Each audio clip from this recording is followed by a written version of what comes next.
அனைவருக்கும் வணக்கம். நம்ம தொடர்ந்து டிஎன்யூஎஸ்ஆர்பி சப் இன்ஸ்பெக்டருக்கான முக்கியமான வினாக்கள் பார்த்தீங்க அப்படின்னா, ஸ்பார்டன்ஸ் சீரிஸில் நம்ம பார்த்துக்கிருக்கோம். இது ஸ்பார்டன்ஸோடைய 10வது வீடியோ. இதற்கு முந்தைய வீடியோக்கள் பார்த்தீங்க அப்படின்னா, ஸ்பார்டன்ஸ் அப்படின்ற பிளேலிஸ்ட்டில் இருக்கும். மறக்காமல் செக் பண்ணி பாருங்கள். தொடர்ந்து இந்த வீடியோ பார்த்தீங்க அப்படின்னா, டெய்லி அப்லோட் பண்ணிக்கிருக்கோம். மறக்காமல் செக் பண்ணி பாருங்கள். முதலாவது கேள்வி, சுருள் தராசு டேஸ் படி இயங்கும். இதற்கான சரியான விடை ஹுக்ஸ் விதிப்படி. இரண்டாவது கேள்வி, திருகு அளவின் மீச்சிற்றளவு எவ்வளவு? இதற்கான சரியான விடை 0.01 மில்லிமீட்டர். மூன்றாவது கேள்வி, வெர்னியர் அளவின் மீச்சிற்றளவு 0.01 சென்டிமீட்டர். நான்காவது கேள்வி, 10 குவிண்டால் என்பது டேஸ் கிலோகிராம். இதற்கான சரியான விடை 1000 கிலோகிராம். ஐந்தாவது கேள்வி, பாதரசத்தின் அடர்த்தி எவ்வளவு அப்படின்னு கேட்டிருக்காங்க.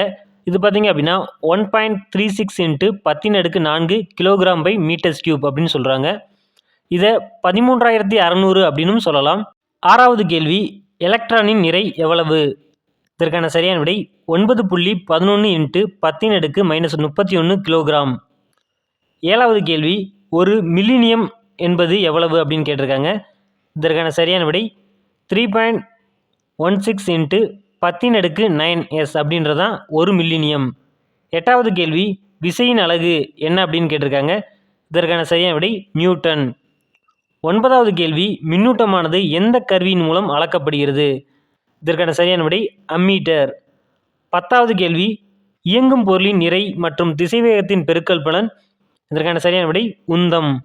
11வது கேள்வி, ராக்கெட் ஏவுதலில் பயன்படும் விதி என்ன விதி அப்படின்னு கேட்டிருக்காங்க. இதற்கான சரியான விடை பார்த்தீங்க அப்படின்னா நியூட்டனின் 3ஆம் விதி மற்றும் நேர்கோட்டு உந்த அழிவின் விதி அப்படின்னு சொல்கிறாங்க.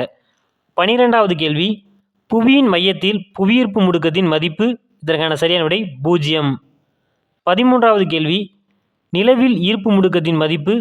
இதற்கான சரியான விடை 1.625 மீட்டர் செகண்ட்ஸ் -2 அப்படின்றதான் இதற்கான சரியான விடை. 14வது கேள்வி, விசையின் சிஜிஎஸ் அலகு என்ன அப்படின்னு கேட்டிருக்காங்க. இதற்கான சரியான விடை டைன்.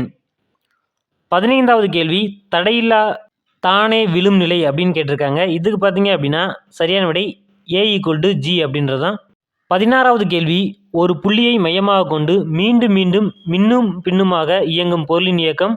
இதற்கான சரியான விடை அலைவு இயக்கம். 17வது கேள்வி, வளிமண்டல அழுத்தத்தை அளவிட உதவும் கருவி.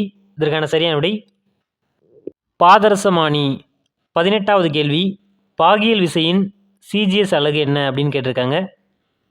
இதற்கான சரியான விடை பாய்ஸ். 19வது கேள்வி, நீர் சிலந்தியானது நீர்ப்பரப்பின் மீது எளிதாக நகர்ந்து செல்ல காரணம்.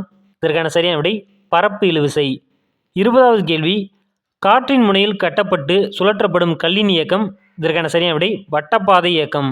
21வது கேள்வி, மின்விளக்கை கண்டுபிடித்தவர் யார்? இதற்கான சரியான விடை தாமஸ் ஆல்வா எடிசன். 22வது கேள்வி, மற்றும் எஃபோனைட் ஆகியவை இது ஒரு மின்கடத்தா பொருட்கள்.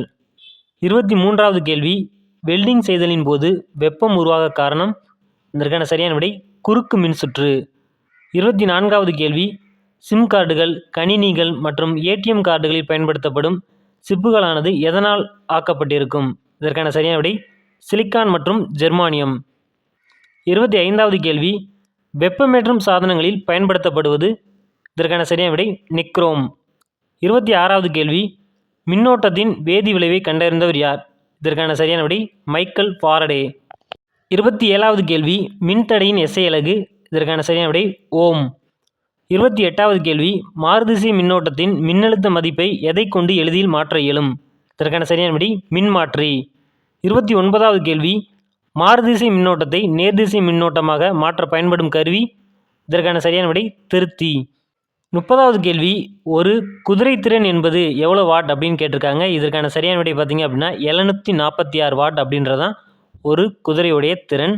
அவ்வளோதான் கைஸ், இன்றைக்கான வீடியோ கம்ப்ளீட் ஆயிடுச்சு. தொடர்ந்து இந்த வீடியோ சீரிஸை டெய்லி பாருங்கள். மறக்காமல் நம்மளுடைய சேனலை சப்ஸ்கிரைப் பண்ணிக்கோங்க. நெக்ஸ்ட் ஒரு வீடியோவில் நான் உங்களை சந்திக்கிறேன். நன்றி, வணக்கம்.